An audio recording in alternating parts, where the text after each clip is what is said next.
Hello, good morning, students. Now your post-term exams are over.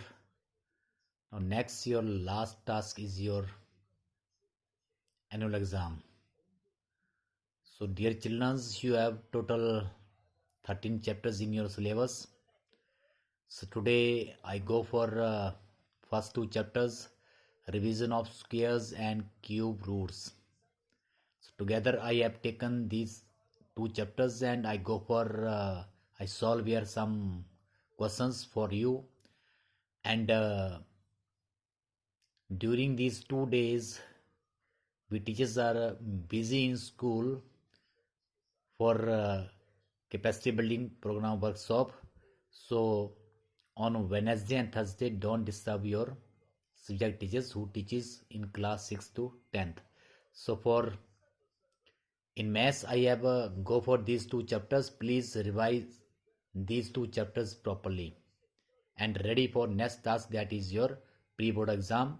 In pre-board exam in January, in the end of the January, we have to conduct this pre-board exam and all syllabus. Okay, for all subjects. So for maths, today I go for these two chapters, squares and cube roots. First, sum. If root 2 is equal to 1.414, root 5 is equal to 2.236 and root 3 is equal to 1.732, find the value of root 72 plus root 48 and second root 125 upon root 64. So I have solved this first part, that is root 72 plus root 48. So root 72 can be written as root 36 into 2 plus root 48 can be written as root 16 into 3. So this can be written as root 36 into root 2 plus root 16 into root 3. So root 36 and root 16 are your perfect square number. They are the squares of other natural numbers, that is 6 and 4. This can be written as 6 root 2 plus 4 root 3.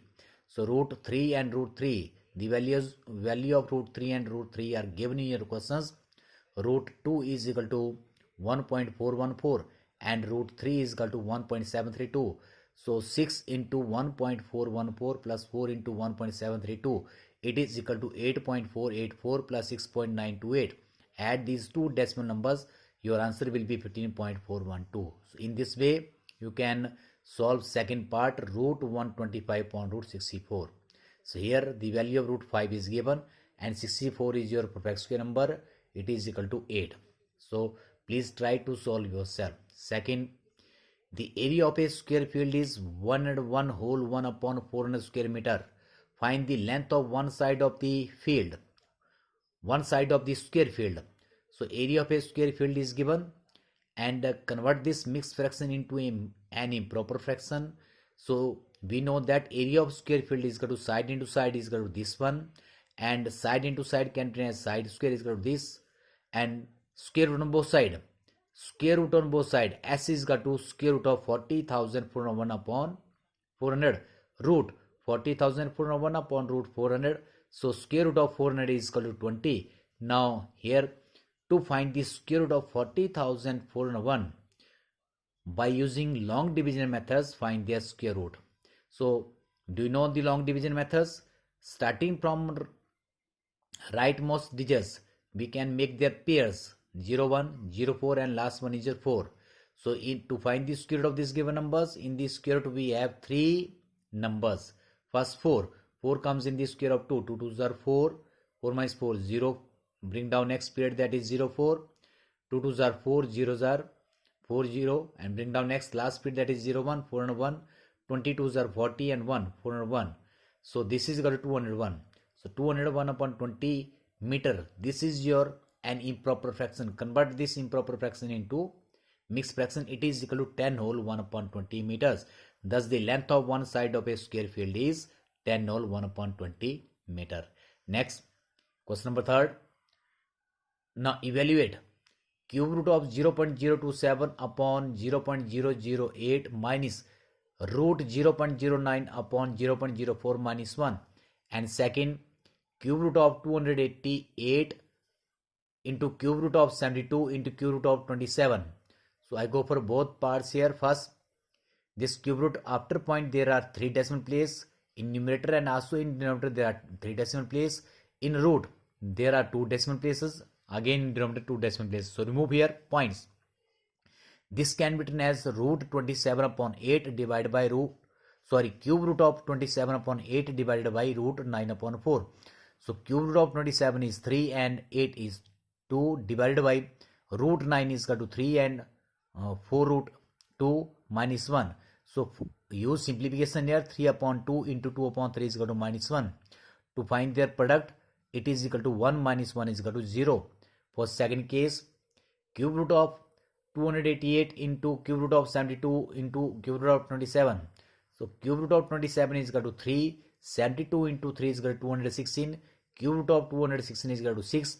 288 into 6 is equal to 1728. And cube root of 1728 is equal to 12. Next, fourth question.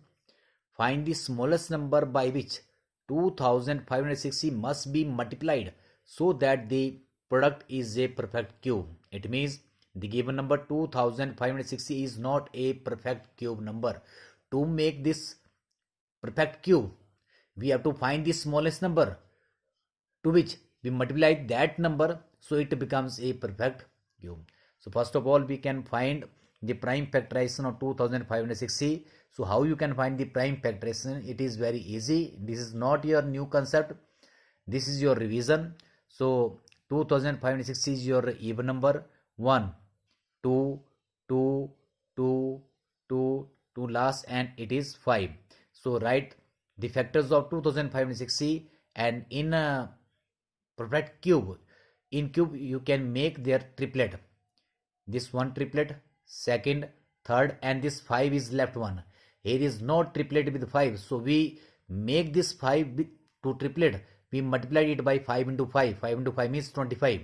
So we observe that the factor 5 does not form a triplet. So we multiply the given number by 25 to get the product a perfect cube. So 2560 into 25 is equal to 22, and 25 can raise 5 into 5. Now cube root of this is equal to cube root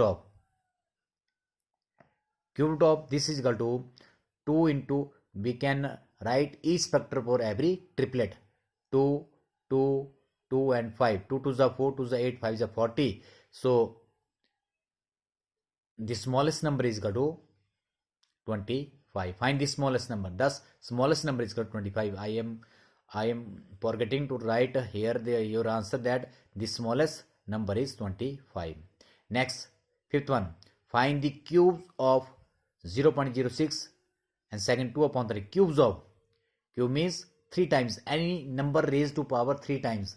Here 0.06 and 0.06 can be written 6 upon 100 whole to the power 3, 6 cube, 216 upon 246, and this can be again converted into decimal number, that is 0.000216.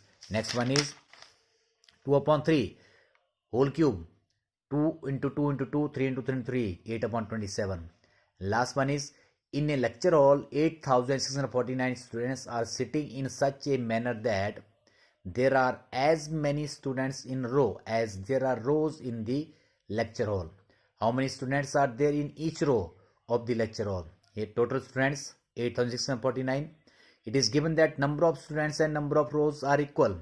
Let the number of students in each row be x. So according to questions, number of students into number of rows, x into x is equal to 8,649. X square is equal to this, and square root on both sides. So square and root cancels. This is equal to 8,649. So to find the square root using long division method is 93. So x is equal to 93. Thus the number of students in each row is equal to 93. Homework: revise squares root and cube roots. So dear children, you have 2 or 3 days. So within these 2 or 3 days, you revise squares root and cube roots complete. So thank you very much. Have a nice day. Bye.